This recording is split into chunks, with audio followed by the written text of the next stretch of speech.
સત્સંગનો મહિમા.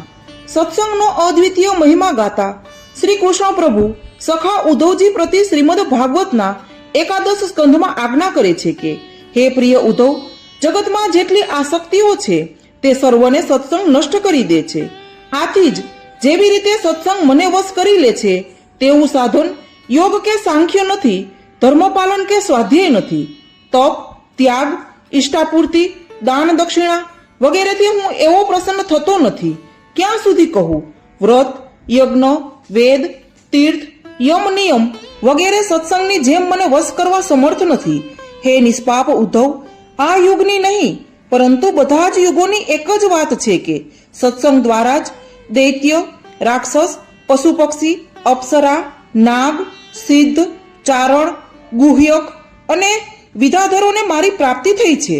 મનુષ્યમાં શૂદ્ર, સ્ત્રી, અત્યંજ વગેરે રજોગુણી, તમોગુણી પ્રકૃતિના ઘણા જીવોએ સત્સંગથી જ મારું પરમપદ પ્રાપ્ત કર્યું છે.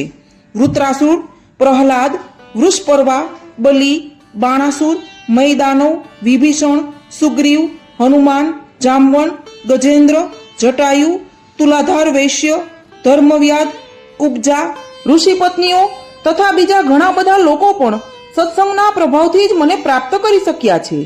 આ સૌએ વેદોનો અભ્યાસ કર્યો નહોતો કે મહાપુરુષોની વિધિપૂર્વક ઉપાસના પણ કરી નહોતી. તેમણે કૃચ્છ્ર, ચંદ્રાયણ વગેરે વ્રતો કે અન્ય કોઈ તપસ્યા કરી નહોતી. માત્ર સત્સંગના પ્રભાવથી જ મને પ્રાપ્ત કરી શક્યા હતા. ગોપીજનો, ગાયો, યમલાર્જુન આદિ વૃક્ષ, હરણ આદિ પશુઓ, સુદર્શન, કાલિય નાગ વગેરે સાધન સાધ્યના સંબંધમાં સર્વથા મૂળ બુદ્ધિના હતા. આ સિવાય બીજા અનેક થઈ ગયા છે જેઓએ કેવળ ભાવ પ્રીતિથી જ અનાયાસે મારી પ્રાપ્તિ કરી છે અને કૃતકૃત્ય થયા છે. હે ઉદ્ધવ, પ્રયત્નશીલ સાધક યોગ, સાંખ્ય, દાન, વ્રત, તપ, શ્રુતિઓની વ્યાખ્યા, સ્વાધ્યાય, સંન્યાસ વગેરે સાધનો દ્વારા મને પ્રાપ્ત કરી શકતા નથી, પરંતુ કેવળ સત્સંગથી જ હું અતિ સુલભ થઈ જાઉં છું. આ પ્રકારે સત્સંગનો અદ્ભુત પ્રતાપ શબ્દોમાં વર્ણવી શકાય એમ નથી.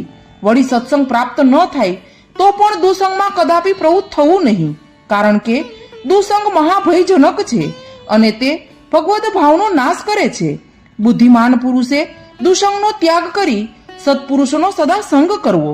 સત્પુરુષો પોતાના સદાચારથી સંસારના મોહ અને મનની આસક્તિનો નાશ કરે છે.